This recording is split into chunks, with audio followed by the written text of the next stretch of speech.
Bapak Presiden. Monggo. Terima kasih Ibu atas waktunya. Saya mulai ya.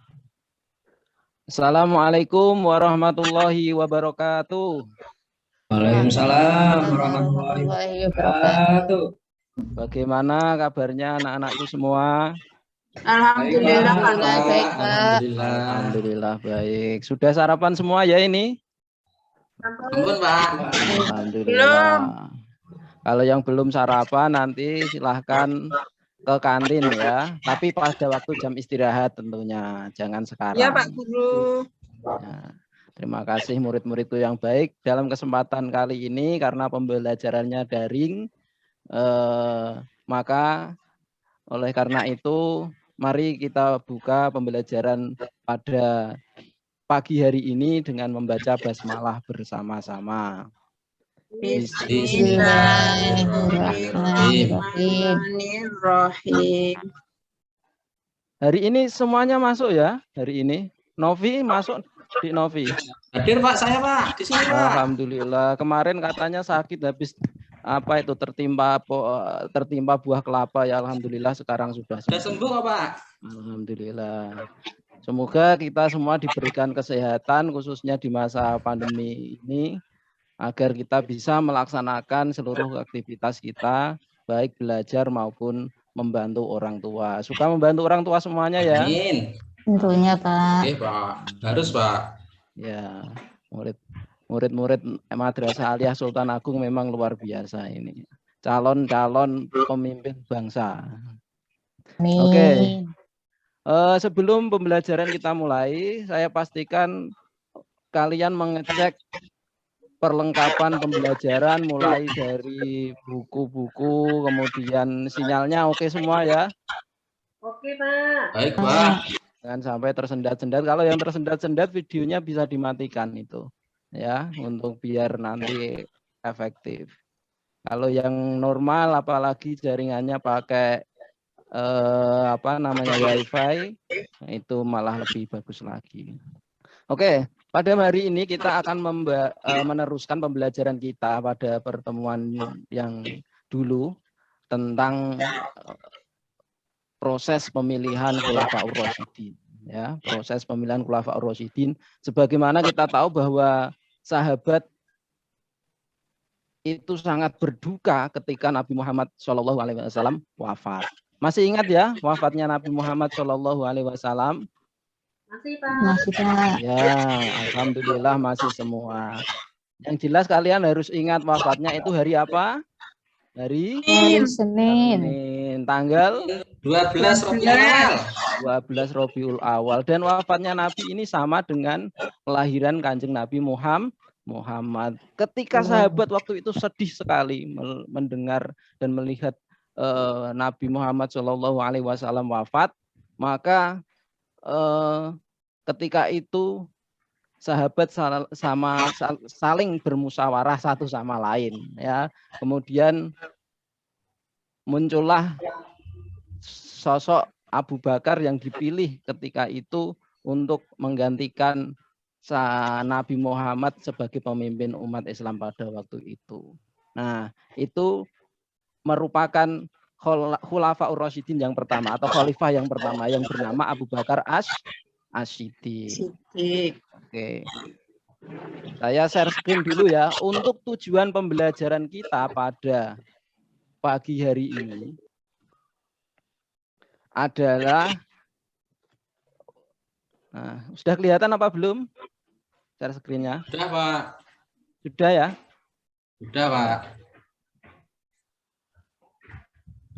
Tujuan pembelajaran kita pada pagi hari ini adalah secara sikap nanti kalian bisa menunjukkan sikap terbuka dalam menerima pendapat orang lain, sikap demokratis dalam bermusyawarah. Karena periode sahabat Nabi ini adalah periode yang mana beliau-beliau ini adalah orang yang sangat terbuka dan dalam memutuskan sesuatu pasti menggunakan prinsip musyawarah. Kemudian setelah kalian bisa menunjukkan sikap terbuka dan sikap demokratis dalam bermusyawarah, tujuan pembelajaran selanjutnya pada pagi hari ini adalah kita bisa menelaah dan mengaitkan proses pemilihan Khulafaur Rasyidin dengan proses pemilihan kepala desa, bupati, gubernur, DPR, dan presiden. Bapak mau tanya ini, kalian sudah punya hak pilih atau belum? Belum. Belum, umurnya masih 16 tahun ya? Iya. Oh iya, Sudah. jadi nanti kalau kalian 17 tahun, ya 17 tahun itu kalian akan mendapat hak pilih untuk memilih dengan cara, kalau sekarang di Indonesia itu dengan cara mencoblos. Nah, mencoblos. Kalau di Amerika beda lagi, nggak mencoblos ya. Kalau di Indonesia masih mencoblos. Coblos, Pak. Oke, terima kasih. Setelah itu kalian bisa mengabstraksi dan mendesain peta konsep setelah paham dengan apa yang materi terkait proses pemilihan Khulafaur Rasyidin ini. Jadi nanti dikaitkan dengan proses pemilihan misalnya kepala desa, gubernur, dan yang lain sebagainya yang di sekitar kalian. Nah, coba ini amati gambar ini, diamati anak-anakku. Nah, ini gambar apa ini? Pernah lihat apa enggak? Oh, itu gambar pemilu ya, Pak? Waduh, betul sekali. Kamu kok tahu ini, pinter ini. Namanya siapa ini? Saya Novi, Pak. Oh, Novi ya. Oh, nanti tak Iya, kirimi Pak. pulsa 5.000 ya.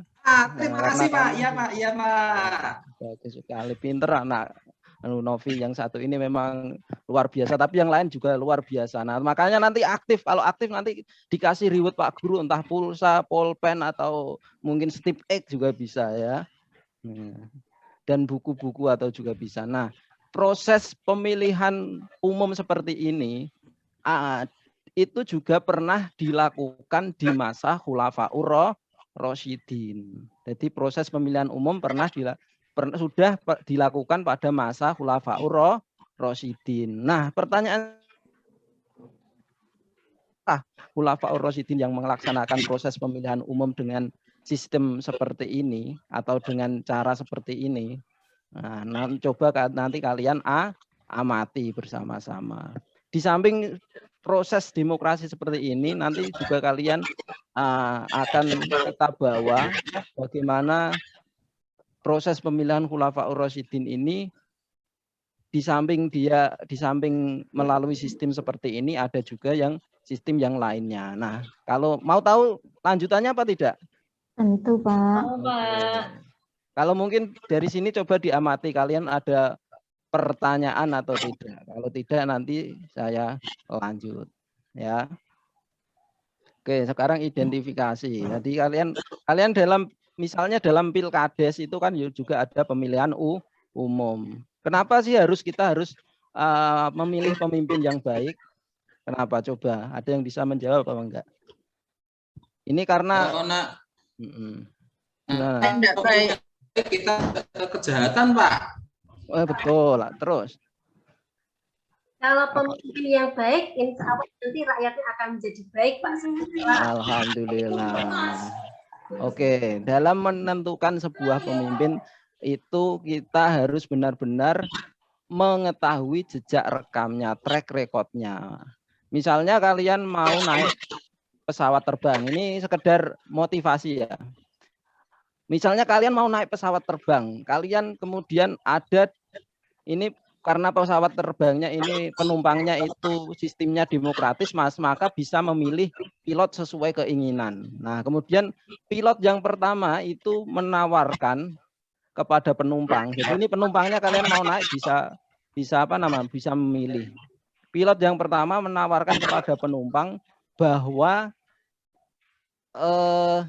ayo naik pesawat terbang, pilotnya saya. Maka ketika kalian memilih saya sebagai pilot, maka saya akan terbang sesuai peraturan ketentuan penerbangan dan juga akan mematuhi hukum-hukum penerbangan. Itu pilot pertama menawarkan seperti itu. Yang pilot kedua kemudian, ayo naik pesawat terbang, pilotnya saya. Kalau kalian memilih saya sebagai pilot, maka kalian akan saya kasih tempat duduk di bisnis kelas dengan pramugari yang cantik-cantik, kemudian fasilitas yang bintang 5. Nah, kira-kira kalian memilih yang mana dari pilot 1 sama pilot 2? Pilih pilot yang mana? Kira-kira. Pilih Satu, satu, Pak. Pak, sesuai dengan. Oh, pilih nomor 1 ya. Kalau Saya pilih yang ada pramugarinya yang kalau cantik kok, Pak. Waduh. iya Pak Sukron ya cocok. Iso udat-udut nang dhuwur pesawat, Pak. Maaf. Yang pokoknya fasilitas full ya. Ya. Makanya itu. Nah, ketika kalian dihadapkan pada pilihan seperti itu, maka kalian harus jangan-jangan ini pilot 2 hanya menawarkan janji-janji tanpa kemudian ternyata dia itu tidak menguasai ilmu penerbangan. Akibatnya apa? Seluruh penumpang yang dibawanya bisa jegur ke laut, bisa kecelakaan. Maka betul Pak Novi orang moto duiten nih. Orang gak moto duiten Mas gak tertarik dengan fasilitas, tapi dia sesuai jalurnya. Bagus. Nah, terima kasih. Itu pentingnya memilih seorang pemimpin. Maka di sini proses menjadi sangat penting. Proses pemilihan pemimpin menjadi sangat penting. Proses pemilihan menjadi sangat penting. Ada saya ulang-ulang kalimatnya agar kalian itu tidak tidak lupa ya. Penekanannya jelas bahwa kita ini fokusnya adalah proses pemilihan khulafaur rasyidin nanti dibandingkan dengan proses pemilihan pemimpin atau kepala daerah di sekitar kalian. Sebelum itu mari kita bersama melihat proses pemilihan pemimpin di zaman Abu Bakar, Umar, Utsman, dan Bu Ibah. Di Ibah tahu khalifah yang keempat siapa? Di Ibah. Lupa, Pak. Ya Allah, Di Ibah, kamu kakean mangan somai ya. Makanya Ya, Pak.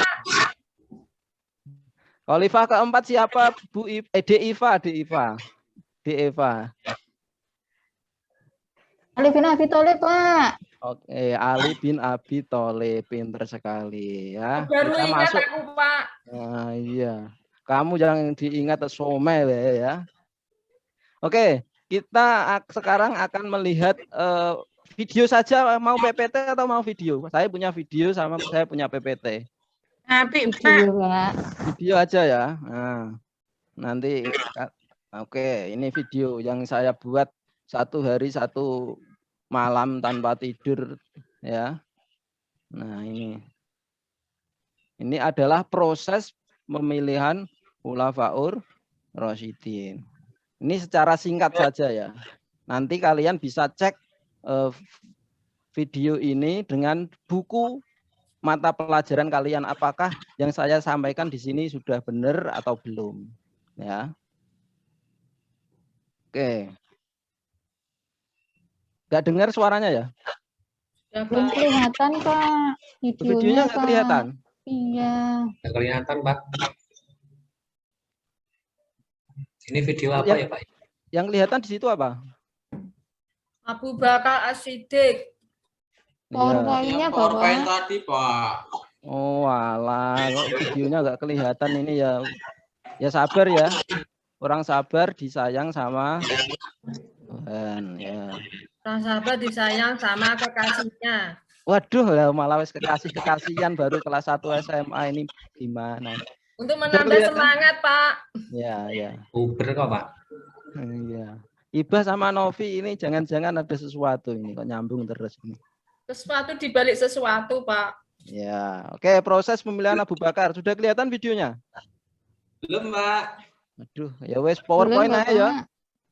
Yang Saya saya sudah buat 1 malam penuh kok malah nggak bisa. Oke, setelah kalian tadi mengamati tentang proses pemilihan pemimpin di daerah kalian, sekarang kita masuk ke proses pemilihan khulafaur rasyidin. Ternyata khulafaur rasyidin itu sudah mencontohkan berbagai proses pemilihan, mulai dari Abu Bakar. Abu Bakar As-Siddiq ini dipilih oleh kaum Ansor dan Muhajirin di tempatnya di Saqifah Bani Sa'idah.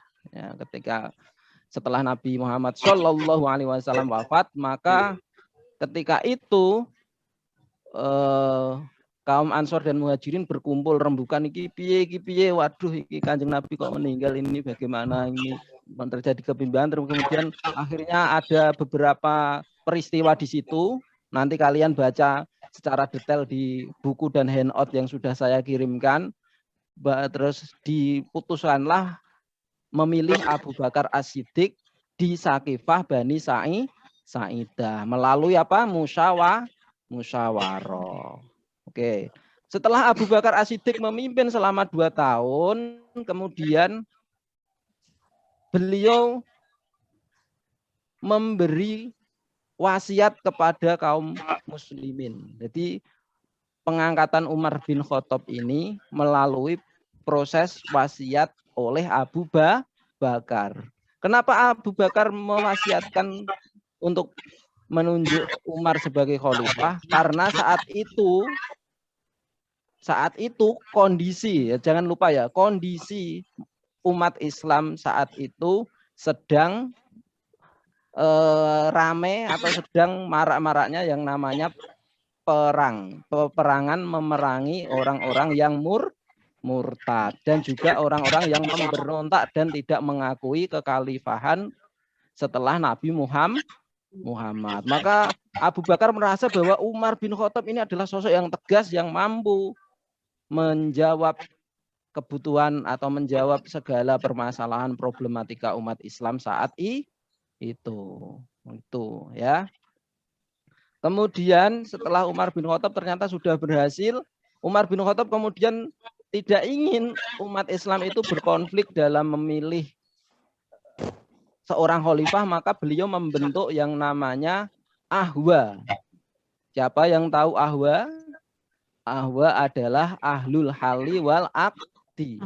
Ini berisi 6 orang sahabat yang bertugas memilih seorang khalifah. Mungkin kalau dikaitkan dengan konteks sekarang itu adalah DPR memilih presiden pada zaman dulu ya. Kalau sekarang kan presidennya dipilih langsung oleh rakyat.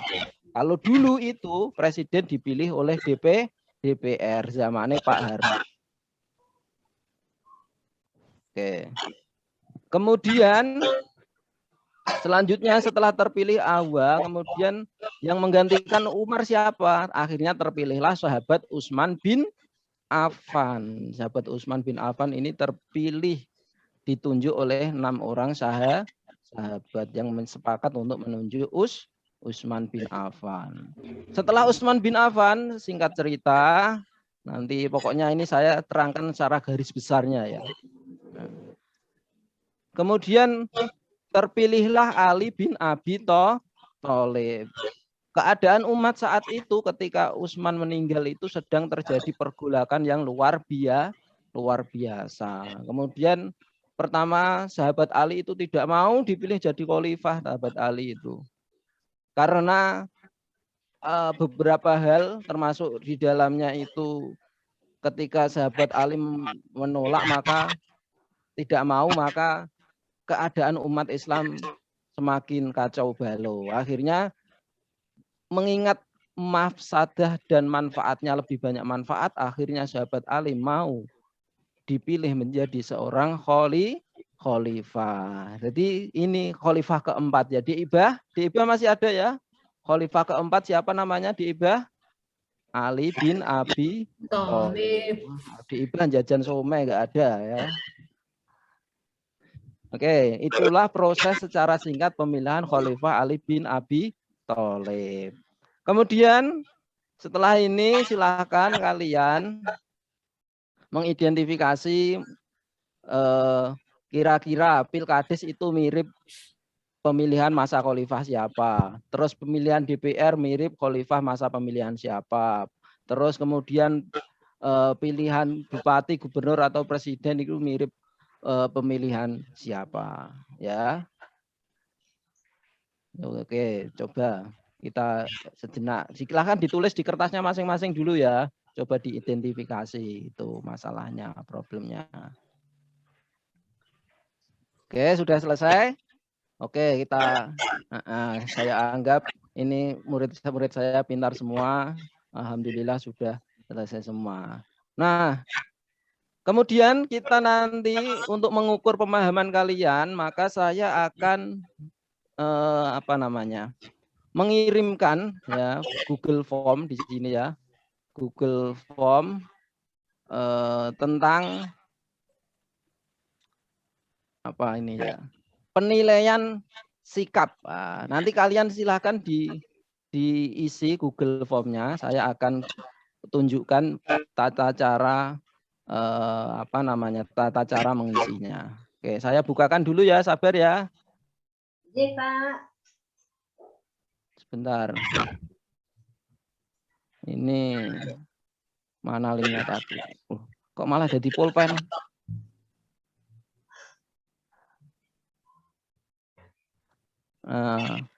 Ternyata ada yang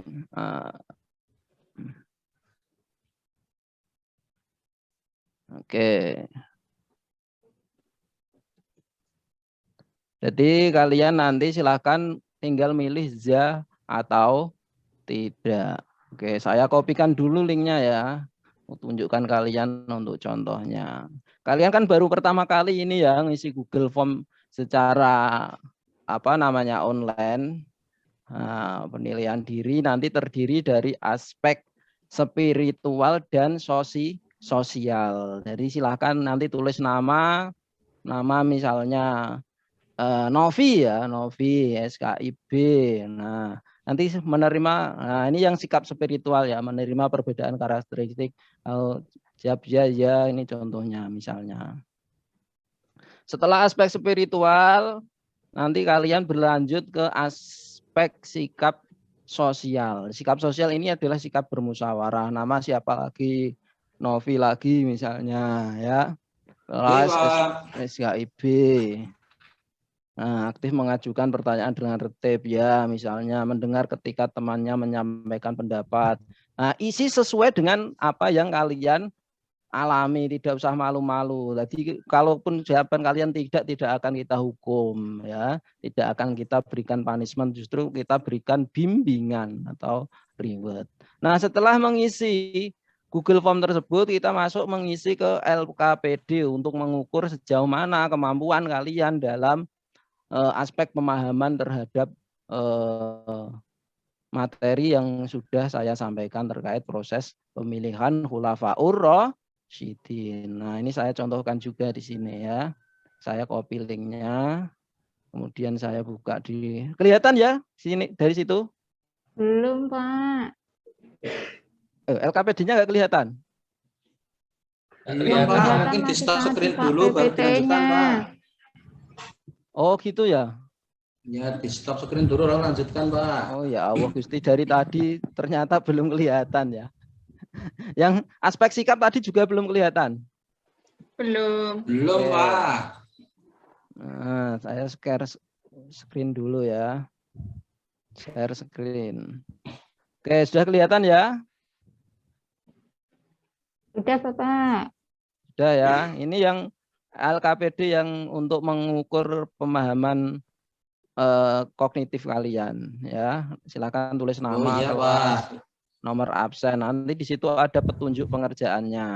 Nah, di sini LKPD-nya ada soal yang berupa uraian, ada juga soal yang berupa menjodohkan ya. Menjodohkan ini juga ada. Ini saya buat penjodohan juga agar kalian bisa lebih simpel memahami dalam materi khulafaur rasyidin ini. Nah, ini yang LKPD tentang pengetahuan.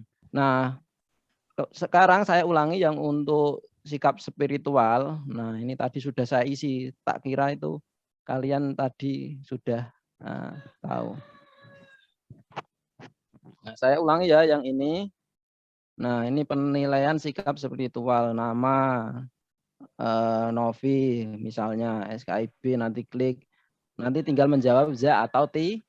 Jadi ini berisi dua ya. Sikap spiritual dan sikap sosial. Tapi terpisah, sheet-nya terpisah. Begitu.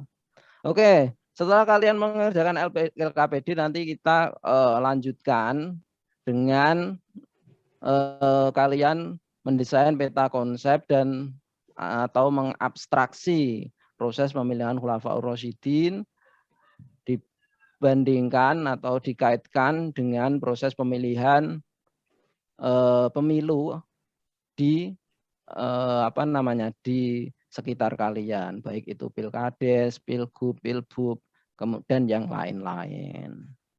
Mungkin Itu untuk pembelajaran kita pada siang hari ini. Masih semangat anak-anakku semua? Semangat, Pak. Oke, coba tunjukkan tangannya, Ya, alhamdulillah semangat luar biasa. Calon pemimpin masa depan. Semoga Indonesia terus bisa maju bersama kita. Amin, Allahumma amin. Oke. Untuk pembelajaran kali ini kesimpulannya adalah bahwa kita ini sudah diberi contoh yang baik pada masa Khulafaur Rasyidin tentang bagaimana proses pemilihan pemimpin secara bermusyawarah, dan juga di masa Khulafaur Rasyidin bagaimana proses pemilihan pemimpin juga melalui wasiat juga ada. Di situ kita tinggal memahami konteks keadaan kita saat ini. Jadi jangan sampai kita menganggap, oh demokrasi yang terbaik, oh monarki yang terbaik. Tidak. Semua itu ada masing-masing kelebihan dan kelemahannya sendiri. Tergantung di tempat tinggal, tergantung di mana kita tinggal. Ya. Yang penting sebagai orang Indonesia kita tetap mencintai Indonesia. Alhamdulillah tadi badmintonnya menang ya.